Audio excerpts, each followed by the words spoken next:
Assalamu alaikum and good evening, everyone.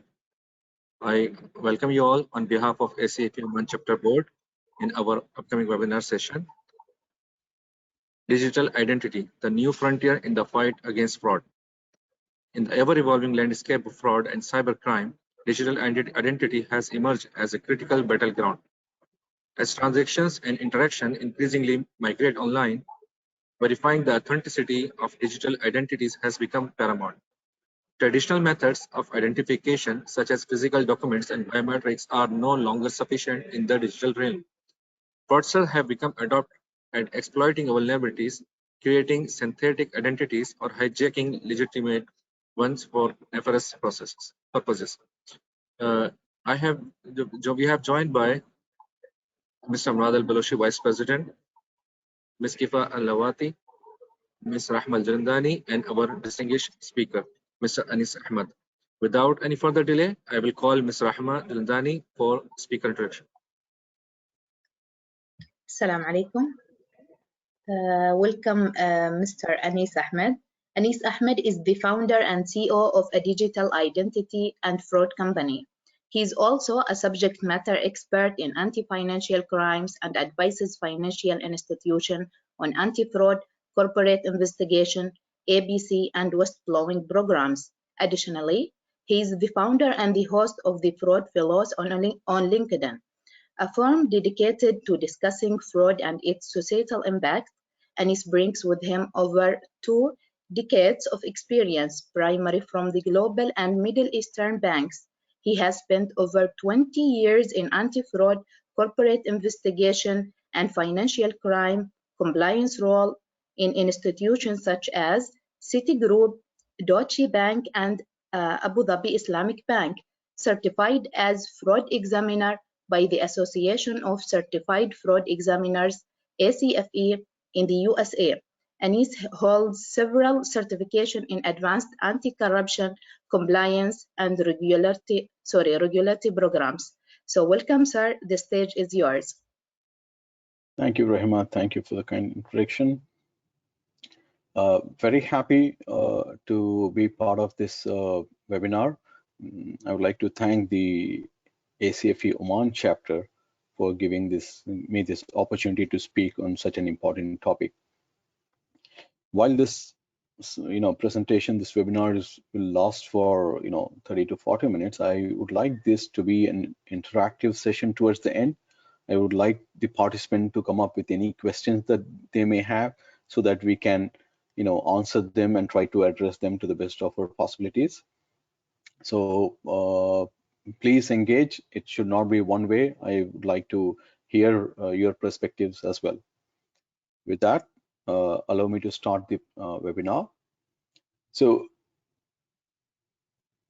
what we are going to cover in this webinar is what is digital identity, why is it so important, and how do we establish a good digital identity platform or solution for the entities we work with. What are the things that we will look for? So what is digital identity? Digital identity is defined as a one-on-one relationship between a human being or a customer and their digital presence. Today, each of us have some form of digital presence. It could be in social media, it could be a bank, digital bank account, it could be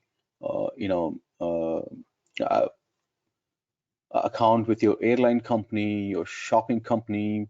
We use Amazon, we use Netflix. So everywhere we use some form of digital identification to prove who we claim to be, right?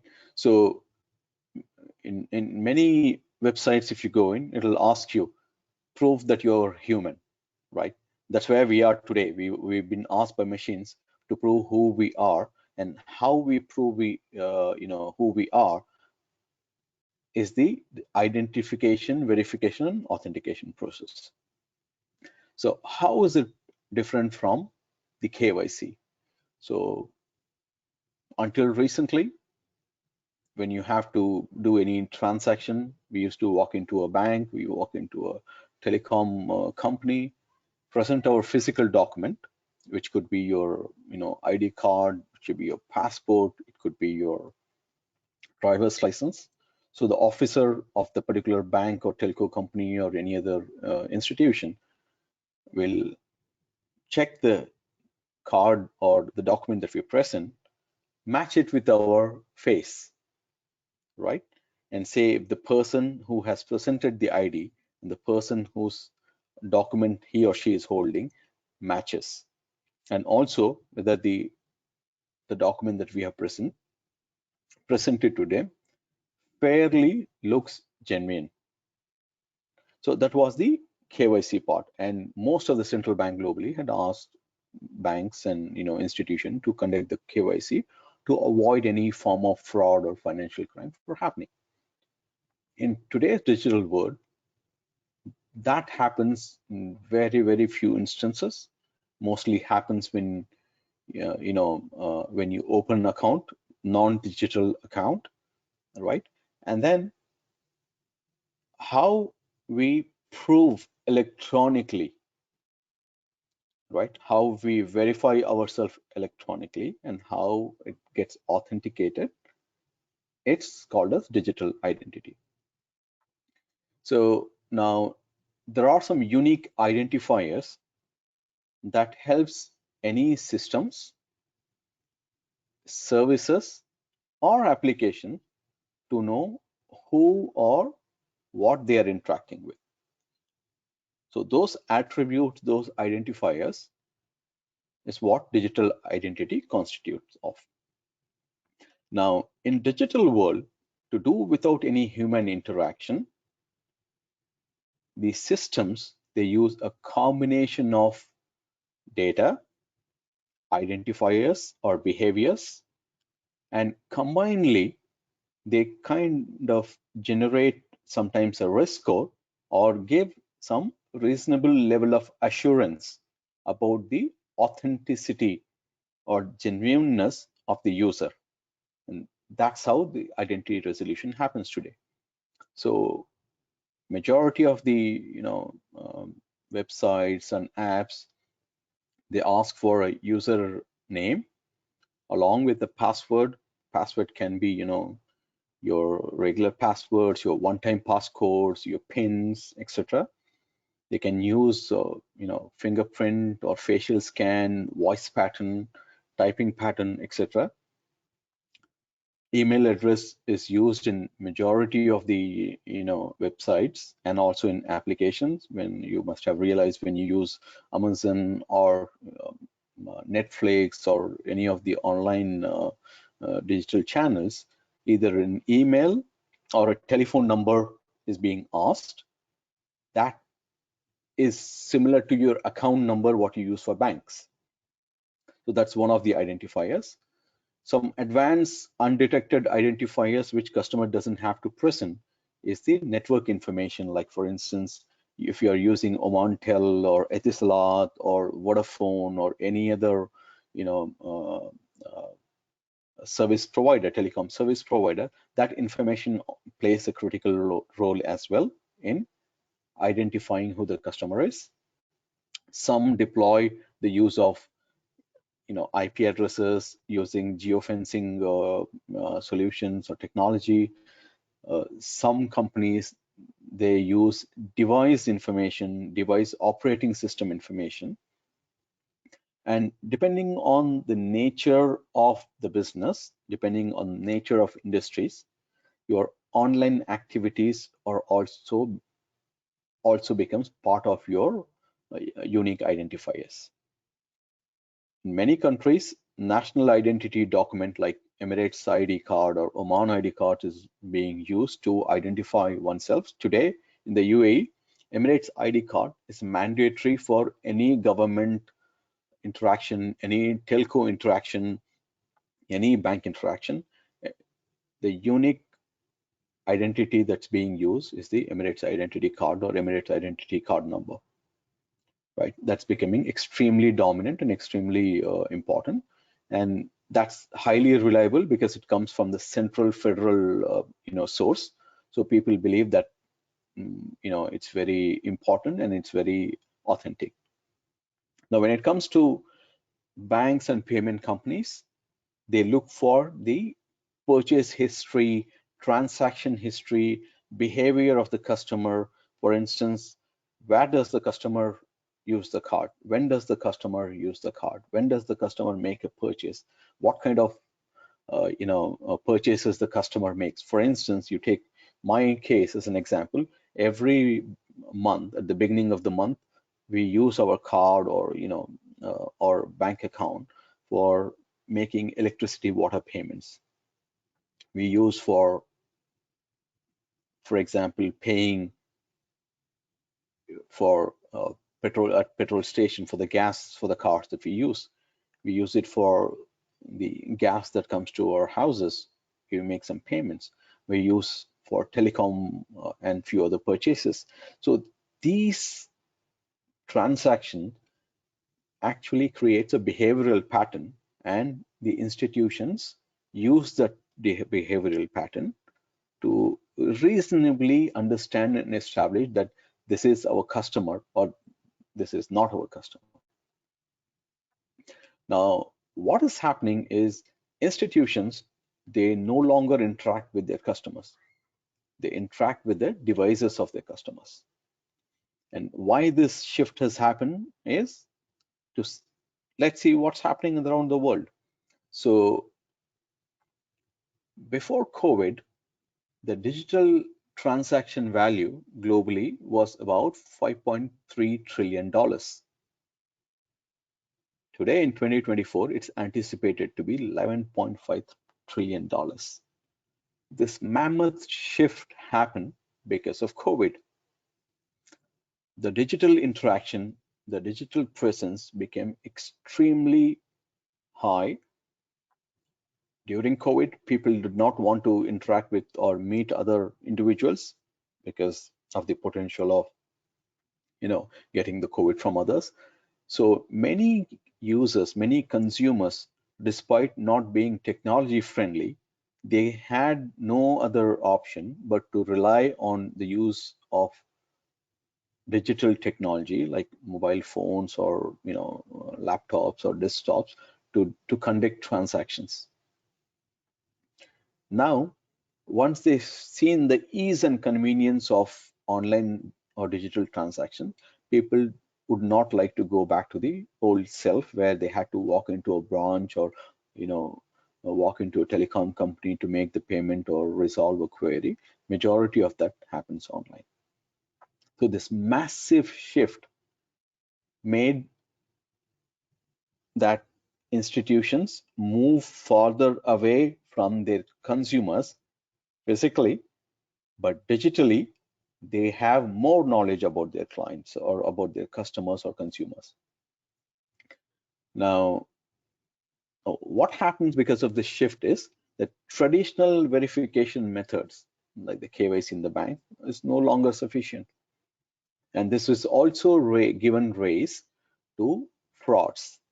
The frauds have increased at a very, very high percentage. When the digital transactions have increased by 90%, the fraud has increased by 105% globally. So frauds are outspacing the business itself. Now, why this happens is because of the number of data breaches that we see, the number of information that gets stolen globally has gone up drastically. Only from March 2020, there are over 10 billion personal records that has been stolen globally. The global population is 8.1 billion, of which the teenage and adult population would be around 6. But the number of records that has been stolen is over 10, which means that everyone has their data stolen almost twice. In addition, the identity theft fraud has gone up by 64% recently. I mean, this is the last year data. Now, digital frauds are not only growing, but they are also evolving. They're becoming more sophisticated, posing a significant threat to the ecosystem, both digital and financial ecosystem, to economies, to governments, etc. Now, every day we hear about fraud happening somewhere in the globe. Every single day we hear about it, right? In the US, there were around 3,000 plus data breaches last year alone, 3,200 data breaches, which is massive. You can compare, 3,200 is almost 8 data breaches per day. In every single data breach, the amount of data that gets stolen could be of one individual to several millions of individuals. It's really, really scary from data, privacy perspective and identity theft perspective. You hear a lot of, news from the Europe to America to, UAE to the Middle Eastern region. Everywhere there is a challenge. Now, this challenge has been magnified with the rise of technology-assisted fraud. Now, it is believed that last year, according to the survey that has been conducted, 5% of all global transactions were suspected to be digital fraud. So we spoke about 11.2 trillion dollars in the previous slide. So apply 5% to it. We're talking about more than $500 billion worth of fraud happening every single year. Like we said, ID theft remains the most common type of fraud.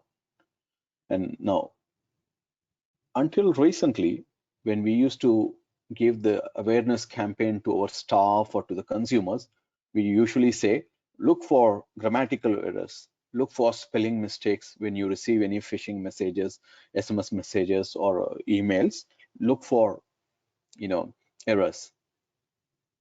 Today, with ChatGPT, most of these messages are error-free. I received a message a few days ago from a courier company saying one of my courier has been shipped to them, and I should share the address, and I should also click on a link to give the location. And it did not match with the regular header. That's when it prompted me to look into the details, and it was fake. But the message was very clearly and well drafted one. So what happens is, for a person who is in the anti-fraud industry for more than 2.5 decades, with our busy schedule, it's difficult for us to go through each and every message and tell whether it's a fraud or not until you spend extra time to understand what is happening, right? So that is becoming a big challenge. Now, AI has helped create some deep fake videos, deep fake audio sounds to impersonate others. There are instances where the voice of children are being used, taken from social media websites, because normally parents like to post their, what their children do, what their teenagers do, and put it on social media. The people, the fraudsters, what they do is take the videos, use technology, AI assisted technology, to generate a clone voice which sounds exactly like the person. And there are instances in Australia, in Singapore, in the UK, where the mothers or fathers, they have received calls from their children, or at least what they thought to be their children, asking for, a few thousand dollars. So the parents really get scared when the children call and say, hey, I'm met with an accident, or the children studying in, uh, another country for the university or whatsoever. They call them all of a sudden and say, I'm calling from a different number because, I met with an accident. I don't have my phone. I need money to be sent to my, friend's account immediately. Majority of the parents would be worried, thinking that children are in urgent need of something, and they try to transfer that money, and that was happened in many instances. the banking and finance industry has seen 393% increase in phishing attacks last year. And the scams only in banks amounted to about $486 billion.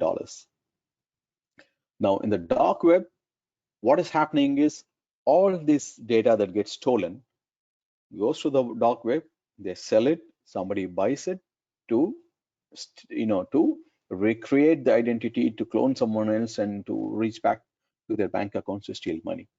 Now, many fraudsters, they were very naive to doing fraud. They didn't know how to do frauds. Now, what's happening is there are educational programs for them. And there are services like phishing as a service, fraud as a service, cybercrime as a service, money laundering as a service given to them to know how they can do fraud. So if I'm a fraudster, or if I want to become a fraudster, I don't have to know how to do it because somebody is going to train me. Somebody is going to offer it as a service to me for a, $15, $20, and if I get things right from this service, I can benefit with a few $100,000 or a few $1,000, which from a fraudster's perspective is highly profitable. Let's watch this video on how, with the use of AI, how deep fake can be made today.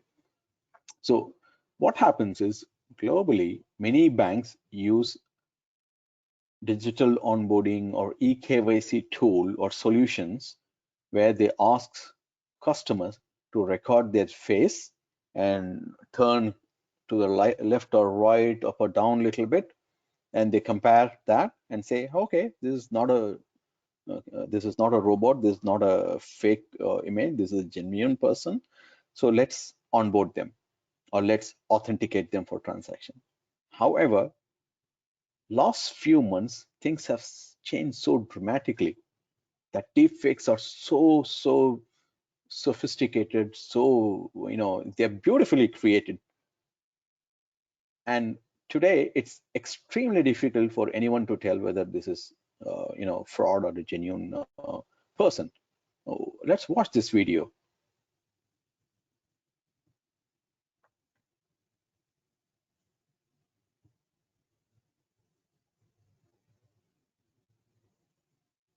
Look at that. The transition was so smooth. A blink of the eye, it changes. And you can't tell because each of this could be a genuine person whose identity is being used, and with the AI, you can replicate people's faces with someone else's.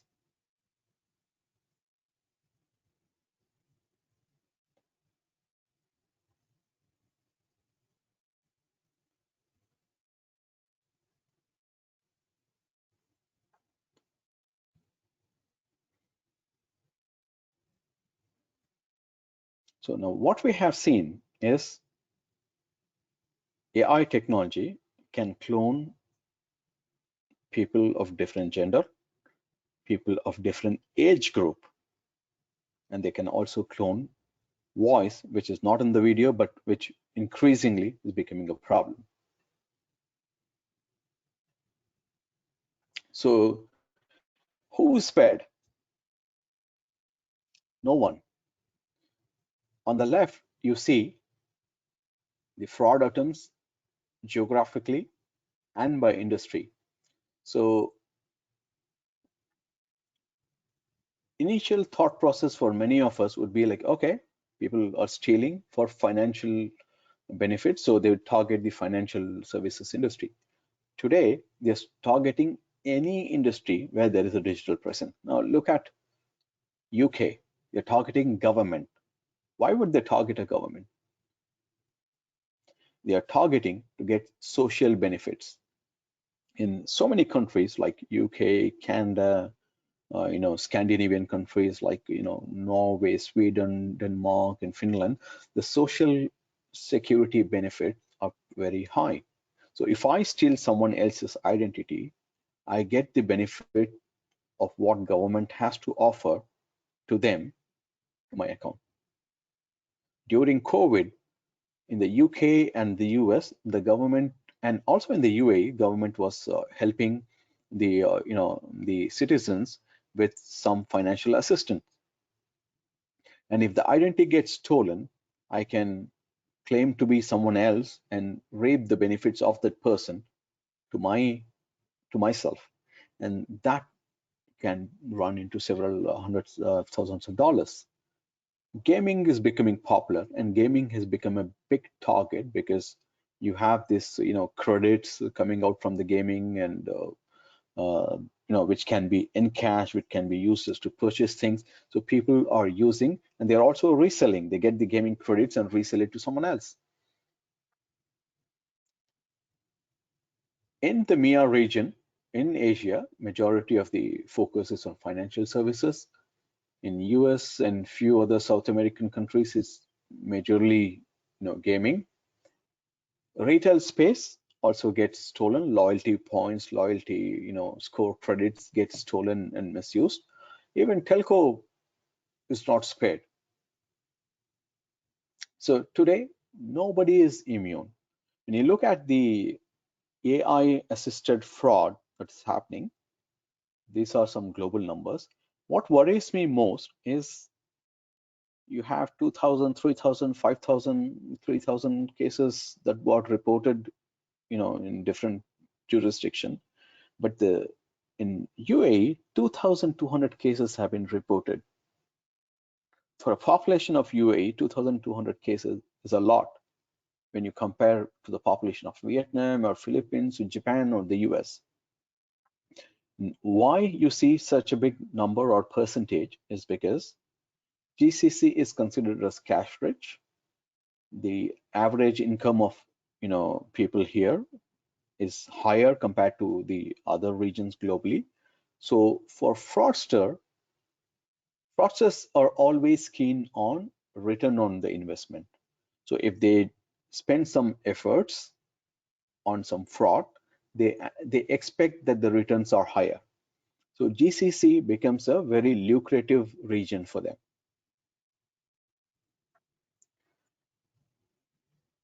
Here we see the countries with the type of fraud scheme that has been used.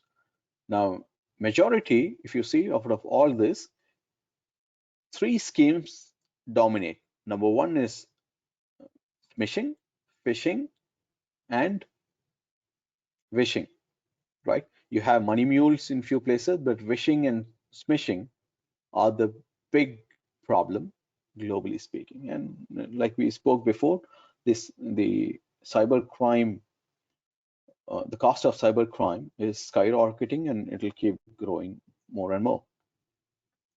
So why is digital identity important to counter frauds today?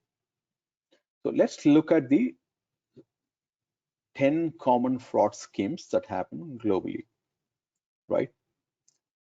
Phishing, wishing, smishing comes on top.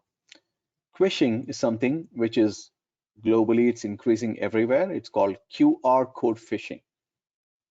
Now, UAE is introducing QR code payments, where you go to a restaurant, you scan the QR code. Now, a lot of restaurants have QR scanning for menus. Some of them have for payments. So when you have more and more use of QR code, they have seen that fraudsters, they create their own QR code and put it on. Let's take this as an example. Say you're going to a restaurant, right? You sit there, you have your food. When the time comes to payment, the restaurant shows you one QR code and say, just scan and pay. You scan, you make the payment. If that QR code is replaced by fraudster's QR code, the payment goes to the fraudster. In the UAE, recently they introduced an instant payment platform. And as part of this, they will also be introducing something called QR code based payment request. So I can send a QR code to someone saying, hey, just scan this and send me some money, or send the money to my mobile account, right? So mobile account, your bank account, your, they call it as handle. So these things are common, but QR code based payment is also increasing. In India, you walk into any shop, if you have to make a payment, the person will give you a small QR code, you scan it, you make the payment. So imagine those getting replaced by fraudsters QR code. So a lot of money goes to fraudsters instead of going to the merchant. And this is increasing in several countries like India, like Vietnam, like Brazil, and GCC. Soon as the QR code acceptance ratio increases, we will be seeing these problems. Then you have this spoofed mobile apps, spoofed mobile web pages, sorry, mobile and web pages. Then you have fake mobile apps, fake websites, etc. SIM swap fraud, which was pretty popular globally, at least in the UAE, it doesn't happen anymore, but it's a global problem. The screen sharing and remote access application, where fraudsters convinces the customer saying that, you have a problem, or download this app, let me help you fix your laptop, or a particular problem they're facing. This is widely used in US, in India, in Vietnam, in Indonesia, Malaysia, and so on, in Latin American countries as well, where customers unknowingly they share their screen with the fraudsters. And what fraudsters do is they try to steal the OTP codes and passwords and access to certain information that are required. Other than that, you have credential stuffing, man in the middle attack, or browser in the middle attack, and so on, impersonation scam and skimming scam. All this, there is one thing that is common to these fraud schemes, and that is identity. Now, the identity fraud is becoming the biggest challenge. Now, if we don't know who we are interacting with, how will we know whether we are offering services to them or to the fraudsters, right? So in the UK, in 2022, the number of complaints they received, complaints that has been received by Federal Trade Commission, is 1.1 million complaints of identity theft, right? And every time there is if my identity gets stolen, if I have to contact the bank, if I have to contact the police, if I have to contact and block my card or account and stuff like that, it used to take on an average of 6 hours. Last year, it has taken about 10 hours. Now, imagine the US, the reported incidents to FTC, 1.1 million cases, apply 10 hours to it. We're talking about 11 million hours spent only to resolve an ID complaint. And Gen Zs, who are very savvy with technology, they are also one of the highest victimized group for identity theft. And phishing, we spoke about phishing. There are about 1.3 million phishing sites worldwide in 2022. Every single day, so many law enforcement agencies, government agencies, private sector agencies, they keep taking down their phishing sites, but it keeps increasing. The latest statistics show that India is number one when it comes to identity theft. About 27 million people have reported that they have been victim to identity theft. Like what we said, 10 hours, apply it here. We're talking about 270 million hours in resolution of this. So the cost of fraud, the cost of identity theft resolution is also pretty high. And banking and fintech industry is the most impacted one. So why do ID theft happen? I call it as a password problem. So traditionally, we have dependent on some identifiers some attributes for identification, verification, and authentication of our customers. So if you are a banker, the way you verify your customer is you send an OTP. If the customer is using internet banking, you need user ID and passwords. If the customer is using ATM card, you need ATM PIN, right? If I open one bank account, I get 4 passwords. Number 1, I get the online banking password. Number 2, I get a debit card PIN. Number 3, to have telephone banking access, I need a telephone banking PIN. Number 4, I need a one-time passcode for every digital interaction that I have. Some banks use hard tokens or soft tokens for business and individual accounts to authenticate the customer. So what I do as a banker, I tell my customers, I'm sending 6-digit code to you. Enter that number back. I would know that I sent it to your mobile number. Since you're entering it back, I believe it's you who is my customer. Today, it's not safe at all to only validate through OTPs or passwords. So on an average, human being use between 150 to 200 digital assets. When I say digital assets, we are talking about banking, banking account, online banking account, mobile banking account, your Amazon account, your Netflix account, your Disney account, your Airways account, your shopping account, your loyalty account, your telco account, and on your laptop password, your mobile password, your other website requirements that you have. So on average, globally, an individual uses somewhere between 150 to 200 digital assets, including some of them, like I said, your social media accounts, your water and electricity accounts, and so on. What happens is every website, every app asks you to use a strong password and keep changing the password every now and then. Now, as a human being, how many passwords will I remember?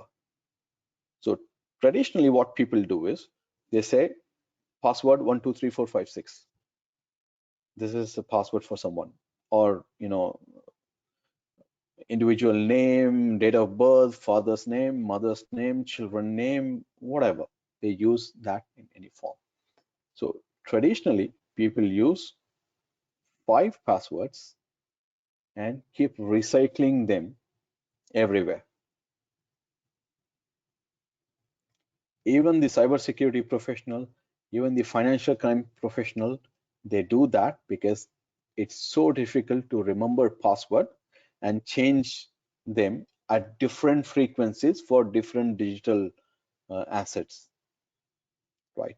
And then people use easy to guess passwords. So last year, the common password that has been used, about 4.5 million people of the surveyed population, they use 123456 as a password. Another 4 million users used admin as a password. So many people, when you have your telco operators who come and set the password for your Wi-Fi as admin, it remains as admin for a long time. It doesn't change. So look at this. It's easy to hack. It's easy to compromise. Passwords have become not only problematic, they have also become very expensive. For instance, for banks, every time a customer adds a beneficiary, every time the customer makes a transaction, every time the customer sends money or conducts a fund transfer, and one-time passcode is sent to him or her.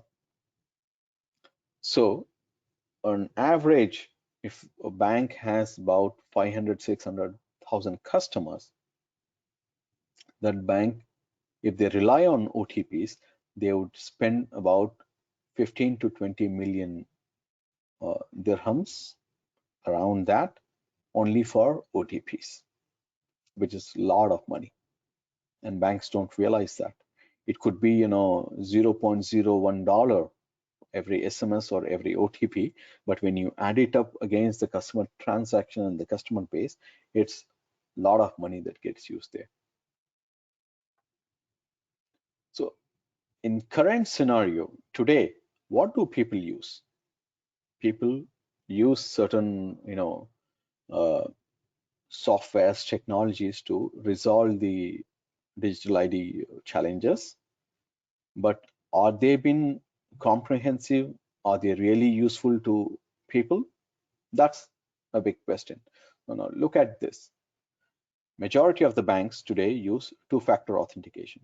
So are the telcos, so are the airline companies. Now, what is the problem with 2FA? It can be socially engineered. There can be a high possibility of OTP compromise through phishing, smishing, wishing, whatever you call it as. If a bank or a company relies on biometrics, which could be facial, fingerprint, or voice biometrics, with today's technologies and AI, deepfakes can be created. IDs and biometric data can be spoofed.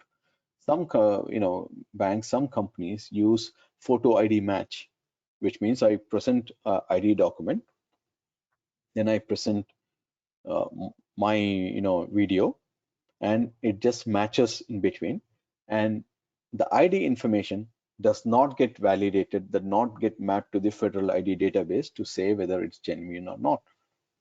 So if I create a fictitious ID or a synthetic ID, that gets validated because that's what banks use or that's what institutions use. That can compromise the authenticity of the user, or fraudsters can easily manipulate that. Device biometric, where the device is being used for validation for your facial recognition or fingerprint recognition. The big challenge there is the binding of the device. Many banks still use OTP to bind the customer devices.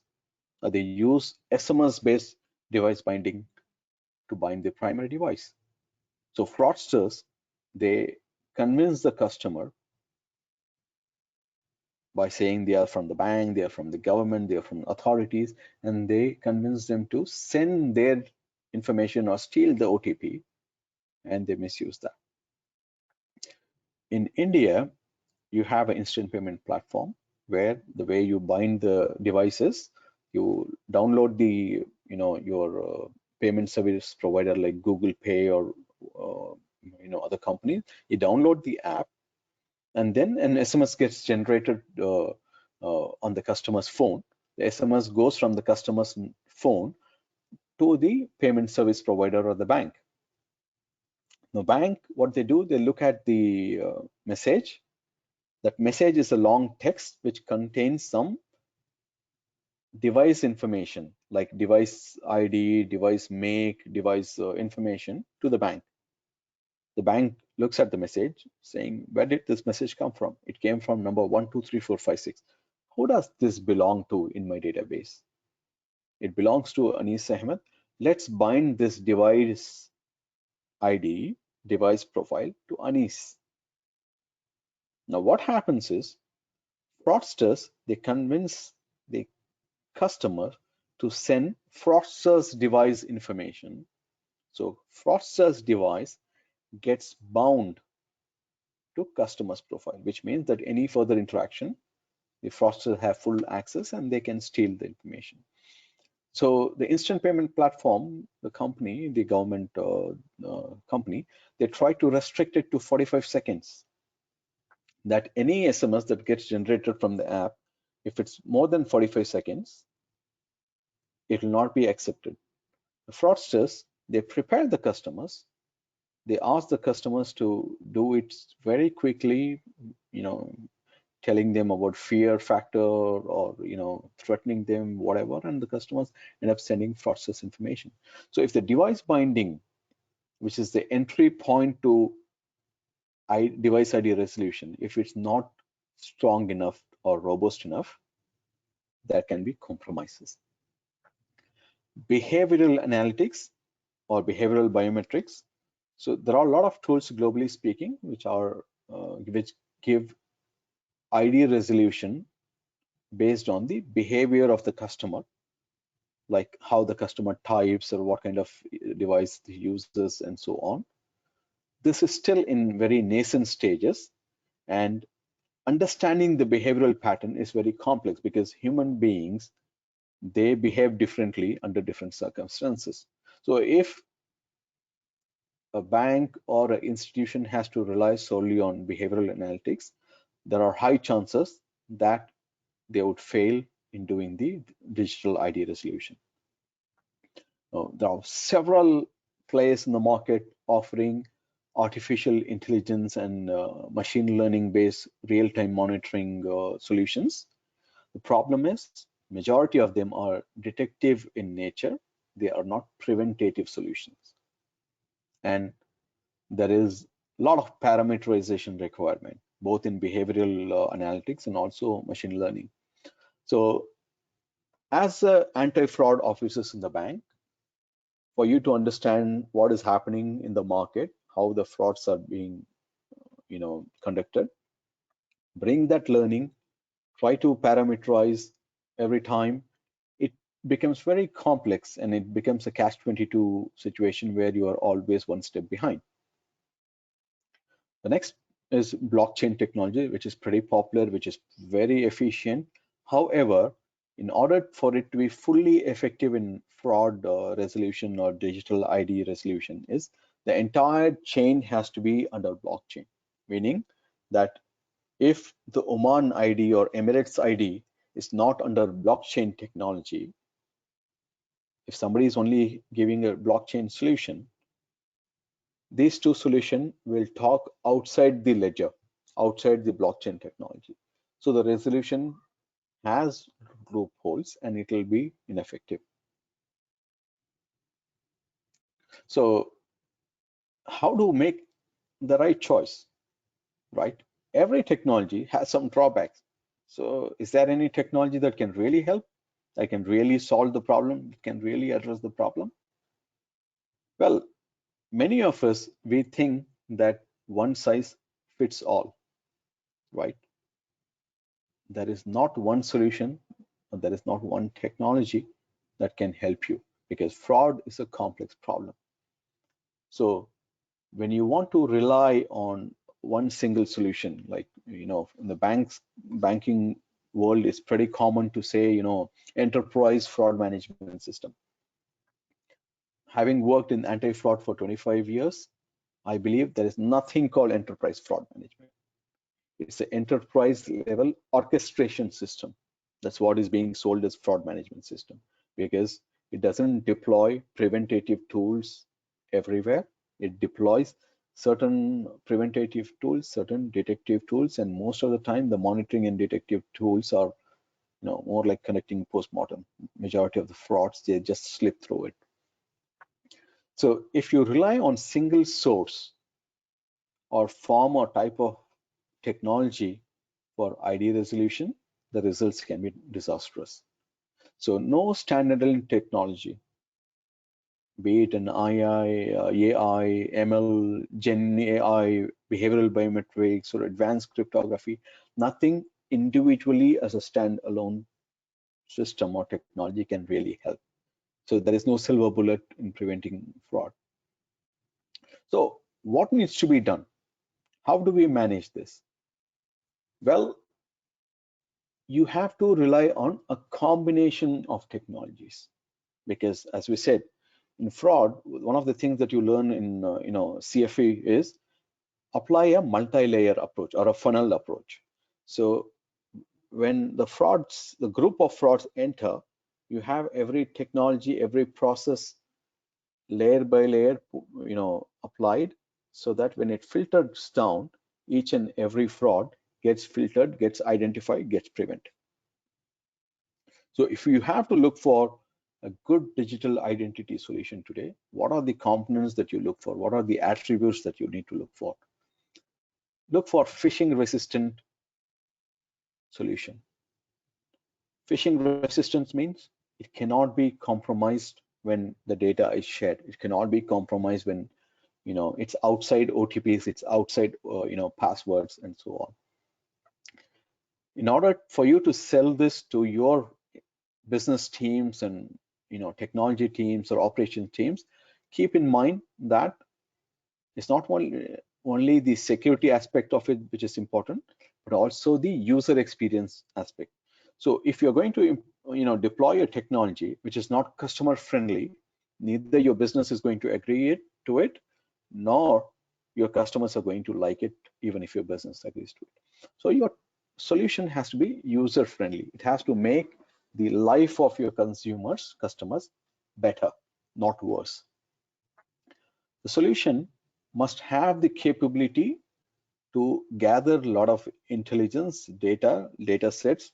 You can use device intelligence, you can have location intelligence, it can use behavioral intelligence, transaction pattern intelligence. So the solution has to have the ability to gather all the intelligence, process and give the results within fraction of second for effective ID resolution. Number 4, it has to complement the digital private infrastructure. Right? What is digital public infrastructure? What is DPI? Emirates identity, which we use here, is a digital public infrastructure. Many ID resolution solutions, they work outside this. That is a problem. The government is providing you with APIs to connect with the Emirates Identity Authority or Oman Identity Authority or Saudi, wherever.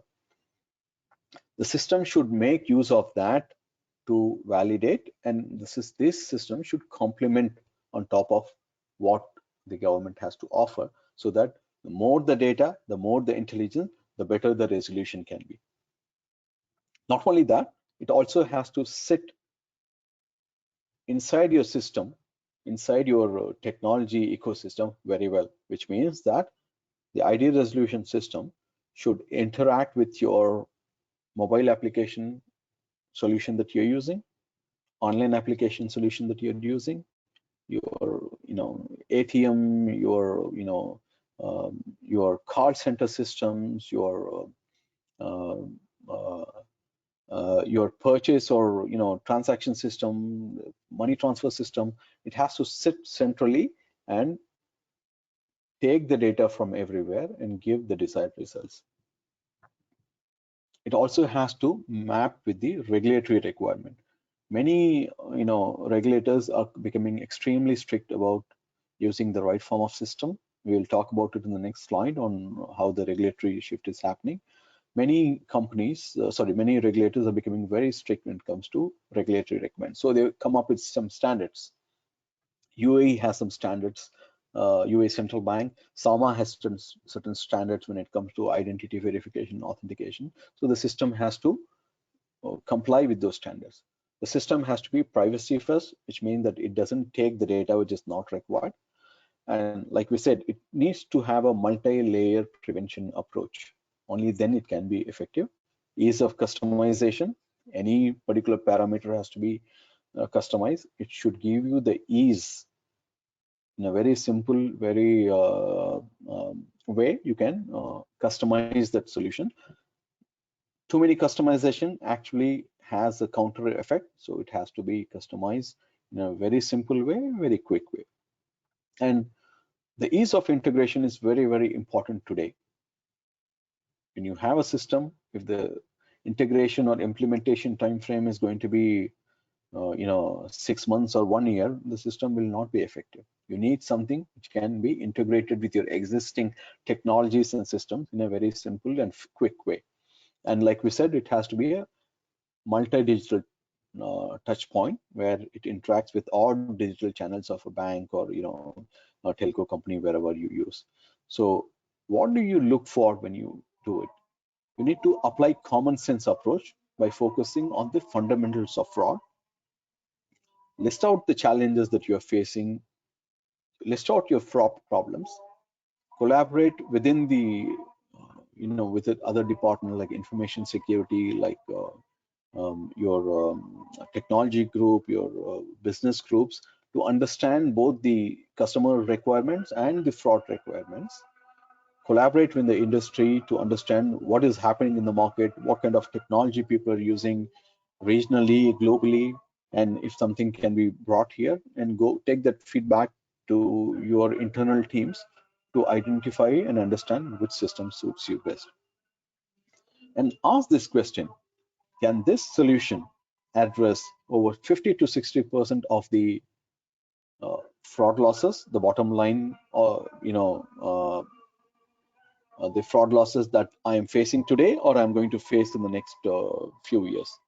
If the answer is yes, then the solution is reasonably good system, because there is no system which can give you 100% effectiveness on on all your frauds, right? Like you said, frauds are different, frauds are complex. So your ID resolution system, if it helps you with 50 to 60% of frauds coming down, it's a good system that you can look at. Plus, the solution also have to have a very good design. Design plays a very, very important aspect. We all know about design from Apple. The iPhones that we use are very, very comfortable, user friendly, because the design is very effective. And the same way, the multi-layer approach and the effective design can play a very important role in fighting and mitigating frauds. Now, from a regulatory perspective, globally, the regulators are increasingly becoming, pro-technology, meaning they want banks and payment companies to deploy the latest technologies to counter frauds, right? Some countries, they have established framework where they're asking the banks or the institution to refund the customers on frauds and scams. So if a first customer, say, shared the OTP and password, and the fraud happens for 100,000 dirhams or dollars or whatever, the banks are asking, or the central banks are asking the banks to refund the money back to the customers. This is even happening on push payment fraud in the UK. In India, there is a legislation. In the US, there are some initial legislations that are happening. And now what is also happening is the countries are talking to each other. Regionally and globally, there are certain countries which are forming a data sharing platforms so that countries can exchange data and they can help fight financial crime. When you have the data, it becomes easy for them to understand and manage this fraud. So G7 countries, Singapore are good examples where data sharing platforms have been enabled, and or there's a fundamental framework that has been put in place. There is also evolving trend. There's a new technological evolution that is happening. So many countries, many regulators, they ask the banks or institutions to look for solution or look for technologies which are compliant to NIST of the US, the zero trust architecture, the fast ID online FIDO, and also your local central bank requirements that you might have. And same applies for data protection and privacy laws, where there are a lot of local laws and international laws that has been required. And there has been collaboration between public and private sector who come together to come up with ideas and solutions where they can work together in preventing, countering, and minimizing the frauds. So you will see increasingly that central banks will come back and say, please apply good technology, please come up with good infrastructure, good dispute resolution process In case you're unable to do that, you will bear the losses and you would have to refund the customers, even if the customer is at fault. That is the trend that we are seeing today. So yeah, that brings to the end of our session today. I'm happy to answer any question that you might have.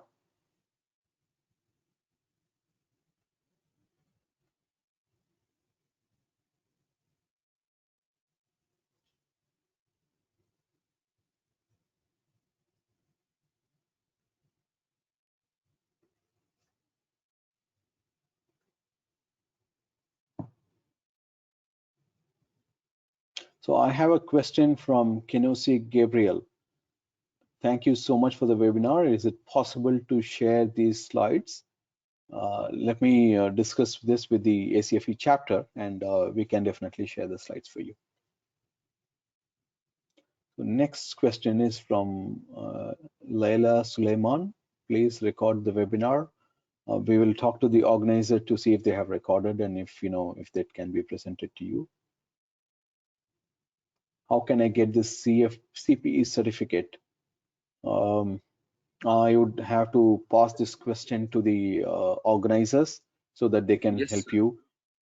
Mr. Anis, we will distribute certificates in upcoming days. As usual, we are sending to all our attendees. Great.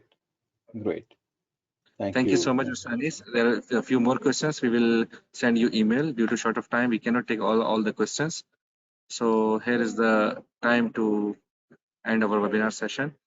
Before wrapping up the session, I would call Ms. Kifa Al-Lawati. She is our ACFE member, very active member. I will request her to proceed for vote of thanks. Over to you, Ms. Kifa Al-Lawati. You are muted.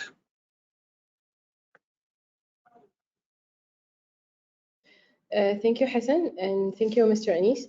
I'm honored to have an opportunity to give a vote of thanks today. First of all, I'm thankful to His Majesty Sultan Haytham for providing us an opportunity to work as a chapter in Oman. I would like to thank Mr. Anis Ahmed for the wonderful presentation, and I'm sure that there are lots of takeaways from your presentation.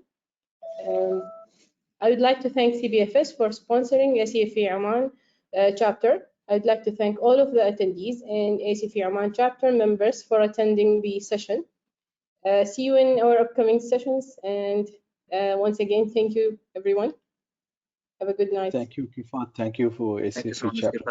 And thank you so much, Mr. Anis. Before we close the session, Mr. Anis, you would like to say something? Yes, one last thing that I would share. For people who attended this session, if you have any questions, if you want any support, you can always reach out to me on LinkedIn.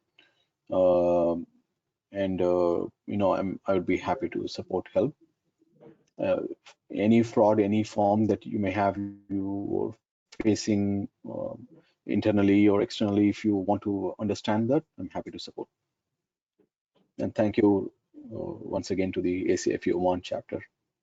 And Kifa, thank you for the closing. Thank you. Thank you so much, Mr. Anis. You have a good day. Bye-bye. Wonderful session. Thank you so much, and have a good night, everyone.